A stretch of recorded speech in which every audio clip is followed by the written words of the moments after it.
পুরুষোত্তম বন্দেগী পুরুষোত্তম পরম প্রেমময় দয়াল শ্রী শ্রী ঠাকুর অনুকূল চন্দ্র রাতুল চরণে আমার কোটি কোটি প্রণাম। পরমাত্মায় জগৎজীবনে শ্রী শ্রী বড়মা রাতুল চরণে আমার কোটি কোটি প্রণাম। পরম পূজ্যপাদ শ্রী শ্রী বরদা রাতুল চরণে আমার কোটি কোটি প্রণাম।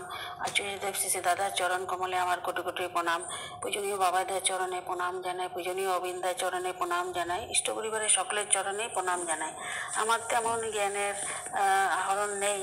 আমি বিভিন্ন আলোচনা এবং সেই অনলাইনে সৎসঙ্গে যে বিশিষ্ট ব্যক্তি, জ্ঞানী গুণী সম্মানীয় সকলের যেটা শুনি সেটার থেকেই আমি এখানে বলার চেষ্টা করি। তো শ্রদ্ধেয় দাদা মায়েরা, গুরুভাতা ভগনী, বন্ধু বান্ধবদের এবং সম্মানীয় সকল ধর্ম আলোচক বৃন্দ, জ্ঞানী গুণীদের যথাযোগ্য স্থানে প্রণাম, নমস্কার, শ্রদ্ধা, ভালোবাসা, জয় গুরু জানাই। তো এখানে আমি আলোচনা বইতে পড়েছিলাম যে শ্রদ্ধেয় যতীন দাস জিজ্ঞাসা করলেন, একজনকে দেখে কি করে বুঝবো ইনি আমার গুরু হবার উপযুক্ত কিনা, বিশ্বাস আসবে কিভাবে? শ্রী ঠাকুর তখন বললেন, দেখা মাত্রই কি বোঝা যায়? কেউ কেউ পারে, তবে সঙ্গ করলে বোঝা যায়। সঙ্গ করলে শ্রদ্ধা আসে, শ্রদ্ধার ফলে দোষ দর্শন দূর হয়ে যায়। ভালোটাকে মন্দ বলে দেখার প্রবৃত্তি থাকে না, আর মন্দ বলেও কিছু দেখতে পাই না। তারপর আসে বিশ্বাস, বিশ্বাস আসলে আমরা প্রশ্নশূন্য হয়ে যাই, তৃপ্তিতে আমাদের মন ভরে যায়। এতে জন্মে প্রেম, ভালোবাসা ও টান, আর প্রেম আত্মসমর্পণে পরিণত হয়। প্রিয় ছাড়া আমরা আর কিছুই জানি না। তো শ্রী শ্রী ঠাকুর চেয়েছিলেন যে, ইচ্ছা ছিল সমস্ত ধর্মমতেই যে এক কথা কয় তা দেখানোর, সত্তাকে ধারণ পোষণ করে বলে তার নাম ধর্ম। ধর্ম একই, আচার আচরণের পার্থক্য থাকতে পারে, যার পক্ষে যেটা যেমন সত্তা পোষণী তার পক্ষে সেটাই ধর্ম। তো এখানে ঠাকুর সারা জীবন সব মানুষকে নিয়েই চলেছিলেন, সব স্তরের মানুষকে। তো বর্তমান তিনি যদিও নেই, তিনি কিন্তু শ্রী শ্রী আচার্যদের মাধ্যমেই ব্যক্ত হয়ে আছেন। তো তিনি আমাদের তাই পরম প্রতিভু, তাই আমাদের সামনে নানান সমস্যা সস্তানিকতা নিবেদন করতে পারছি তার চরণে, আচার্যদেব শ্রী দাদার কাছে। তো তার একটু হাসির ঝলক, একটু সপ্রেম দৃষ্টির মধ্যে আমরা আমাদের সব কিছু সমাধানই পাই। তার নির্দেশ পালনের মধ্যে দিয়ে মানবজাতি সার্বিক কল্যাণ হবে, এবং সেই সবাইকে দীক্ষা দিয়েই শ্রী শ্রী ঠাকুরের নিয়ম নীতির কথাও বলতে হবে। শ্রী শ্রী ঠাকুর সারা জীবন নিজের জীবনের এবং এক মুহূর্তের জন্য তিনি সময় ব্যয়ই করেননি। সকাল থেকে সেই পার্লারে বসতেন, সবার সমস্যা সমাধান করে চলতেন। তো এবং আমাদেরকে শিখিয়েছেন কেমন করে চলতে হয়, বলতে হয়, কেমন করে আহার করতে হয়। তাই শ্রী শ্রী বর্দা একবার কথা প্রসঙ্গে বলেছিলেন যে, সৎসঙ্গী প্রতিদিন নিয়মিতভাবে শত অনুজ্ঞা পাঠ করে তার চরিত্রে পরিবর্তন আসতে বাধ্যই। তাই শ্রী ঠাকুর বহু পূর্বে বলেছিলেন, তোমরা কোটিতে কোটিতে উদ্ভিন্ন হয়ে ওঠো, পরম পূজ্যবত দাদার দিব্য প্রেরণা হাজার হাজার দীক্ষা হচ্ছে। এই অত্যন্ত আশার কথা। মানুষের জীবনে এবং নিজের জীবনে কল্যাণে আনতে গেলে দীক্ষার প্রয়োজন। শাস্ত্রের 3 রকমের দানের কথা বলা হয়েছে, অন্নদান, ধর্মদান, বস্ত্রদান। এই 3 দানের মধ্যে শ্রেষ্ঠ হলো ধর্মদান। দীক্ষার মাধ্যমে সমাজে পরিবর্তন সম্ভব। শ্রী শ্রী ঠাকুরের চরণে আশ্রয় নিয়ে বহু মানুষ বহুবিধ পরিবর্তন হয়ে গেছে। কত চোর সাধু হয়েছে, কত মাতাল নেশা ছেড়ে সাধুও হয়ে গেছে। শ্রী শ্রী ঠাকুর নীতিবিধি ঠিকমতো পালনের করে লোককে উদ্বুদ্ধ করলে যাজন হবে স্বতঃস্ফূর্ত। আচরণে মুক্ত বলে মহাপুরুষরা বাক সিদ্ধ হন। সমস্ত দেশ জুড়ে মানুষ সৎনামে দীক্ষিত হলে এখানে স্বর্গরাজ্য স্থাপিত হবে। তার জন্য আমাদেরকে কি করতে হবে? গ্রামে গ্রামে ছুটতে হবে, শহরে শহরে ছুটতে হবে, প্রতি ঘরে ঘরে শ্রী ঠাকুরের মন্ত্র প্রচার করতে হবে এবং ঠাকুরের কথা বলতে হবে। তাই পরম পূজ্যবাদ দাদার আশীর্বাদ মাথায় নিয়ে আমরা সবাইকে সেইটা বলতেই থাকি। এবং বিভিন্ন যে অনলাইন সৎসঙ্গ সেই আলোচনা হয়, সেখানে ঠাকুরের দিব্য জীবন সম্বন্ধে আলোচনা, তার দ্বারা আমরা অনেক কিছু জানতে পারি। তাই সদ্দিকে দীক্ষিত হয়ে সবাইকে তুলি করে প্রতিটি মানুষকে, তাহলে বেষ্টি তথা সমষ্টি সার্বিক কল্যাণ সম্ভব হবে।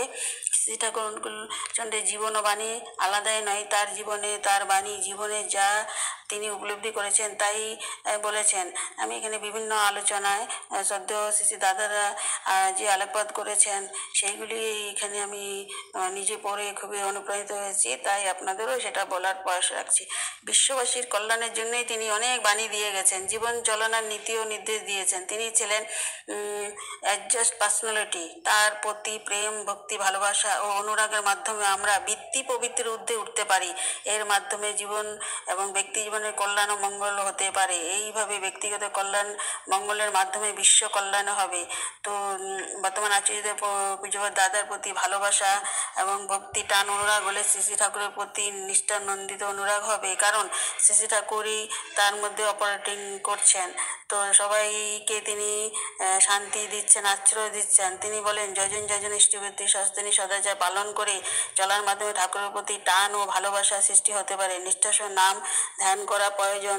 তিনি বলছেন যে এত বছর যে আমি বেঁচে আছি, আচার্যদেব সিদ্ধা বলছে, আমি দেখেছি যে যজন যজন ইষ্টবৃত্তি ছাড়া সস্তনী সদাচার এর কোনো উপায় নেই। এইগুলো করে যেতেই হবে, তবেই আমরা ঠাকুরকে মাথায় নিয়ে, তখনই আমাদের সব পথে পিছল পথ সুন্দর হয়ে উঠবে।